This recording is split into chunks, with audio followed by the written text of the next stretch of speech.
Hello everybody, I'm here in beautiful Yaramot. It was nice doing this outside the last time. I'm just going to speak for a couple minutes about the halachos of Erev Tisha BAv. I hope Be'ezus Hashem between now and Tisha BAv to do one more shir to talk about the halachos of Tisha BAv itself. And also maybe just another thought on the Parsha, having to do with some chizuk inspiration. So really, the truth of the matter is that Erev Tisha BAv, until the end of the day by the Suda Mafsekes, not much changes. In other words, the day of Tisha BAv itself is coming up on Tuesday, Monday, the day before. So from Chatzos and onwards, from the midway point of the day, from halfway through the day, so there are some halachos that start to kick in. The halacha is a person is not supposed to go on trips on Erev Tisha BAv. Some say all day, but certainly not from Chatzos and onwards.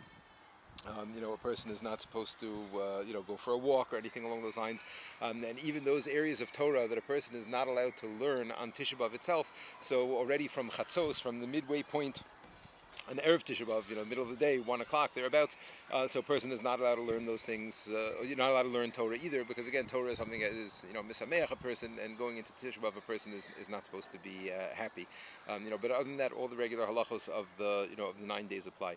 Now, there's a halacha of a Suda HaMafsekes. There's a halacha that before Tisha BAv begins, a person has to have a certain Suda, a breaking point, a breaking Suda Mafsekes. The Suda breaks off. So this is an interesting idea. There's a halacha that, on Erev Yom Kippur, a person has to make a Suda. And it's supposed to be a very, big, lavish Suda with your Shabbos utensils and all this type of thing. It's supposed to be, a nice Suda on Erev Yom Kippur.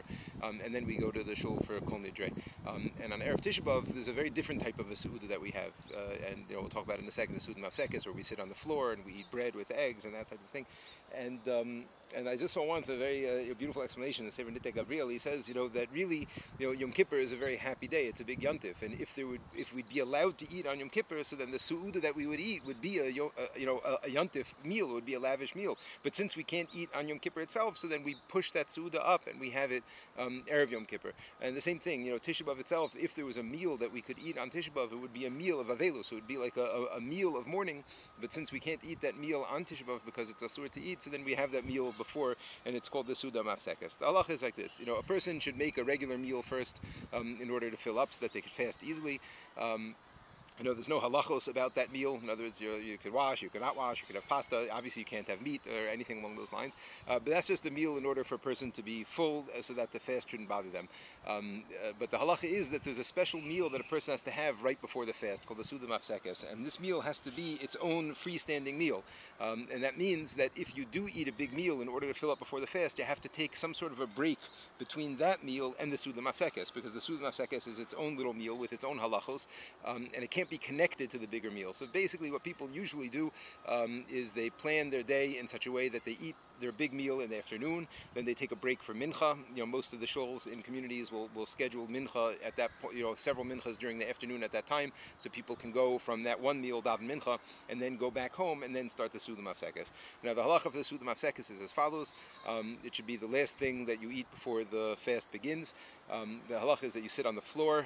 Some poskim say you shouldn't sit on the floor directly, but maybe put like a pillow or something. Oh boy, there's a whole lot of kids coming. It's going to be noisy here in a second. Yeah, you should put down a pillow or something, and sit a little bit raised up above the floor, and you have to wash and have bread. The minhag is just to have bread that's like dipped in ashes, like burn a little piece of paper in a tin pan or something, a small piece of paper or a tissue or something, and just that's what we do at home, then dip the bread in the ashes, as well as a hard-boiled egg, also that people have the minhag to dip in the ashes. Now, other than that, a person really should not eat anything else at the meal.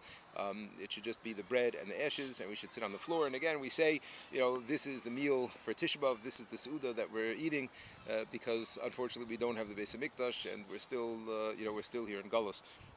It's important if there's children present that you should explain to the children what's going on, and that that what this is about, and that this is a meal that's getting us ready in preparation for Tisha BAv.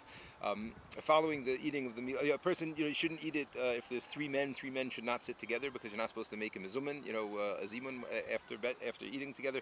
So if there are 3 men that are there, they should eat in separate areas of the house so that they don't make zimun.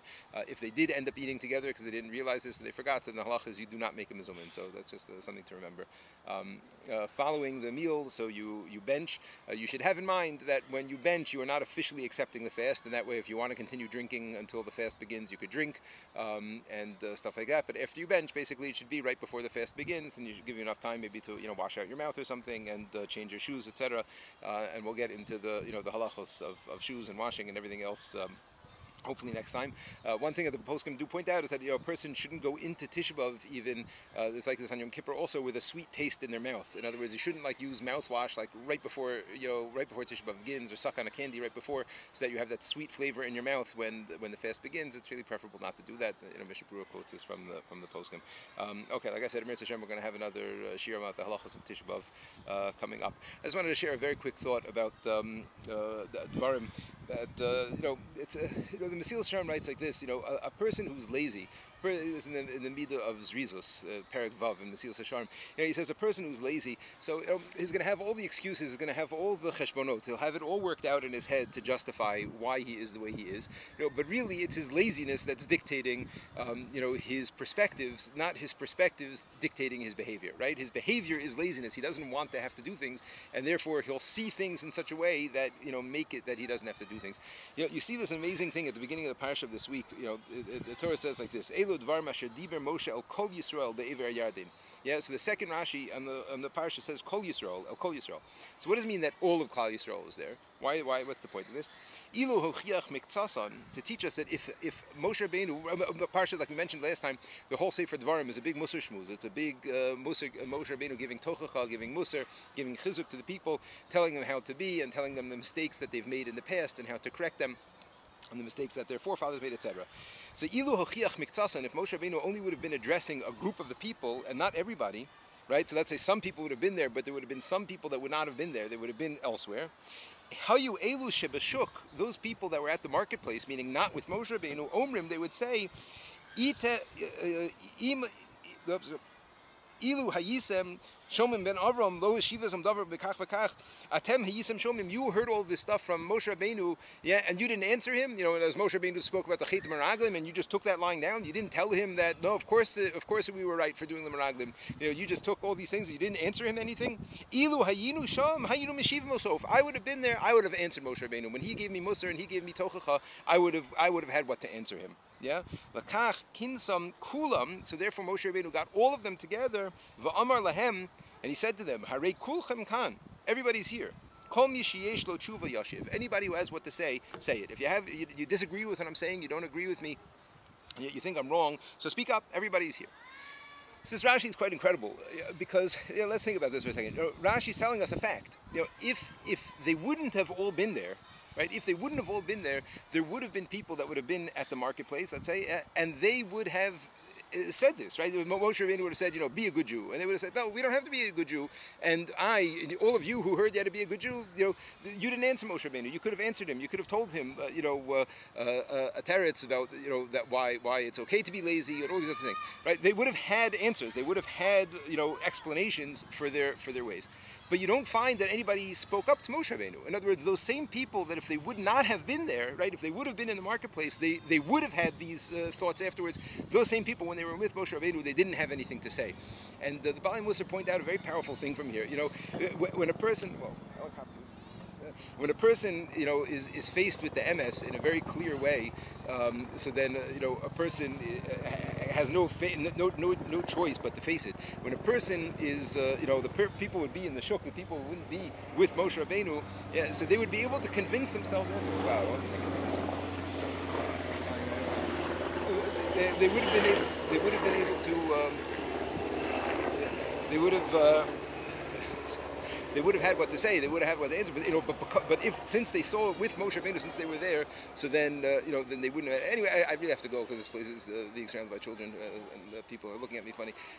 But the idea is that we have to be so careful when we are coming up with perspectives and hashkafos and shitos that make life easier for us and that convince us that it's okay to be cut corners and these types of things. We have to be so careful that it's coming from the right place. You see that a person is fully able to convince themselves of logical arguments for why something could or should be a certain way, when really it's coming from totally the wrong place. Okay, I'll just show you around here what's going on here in Yaramot, and then I'm gonna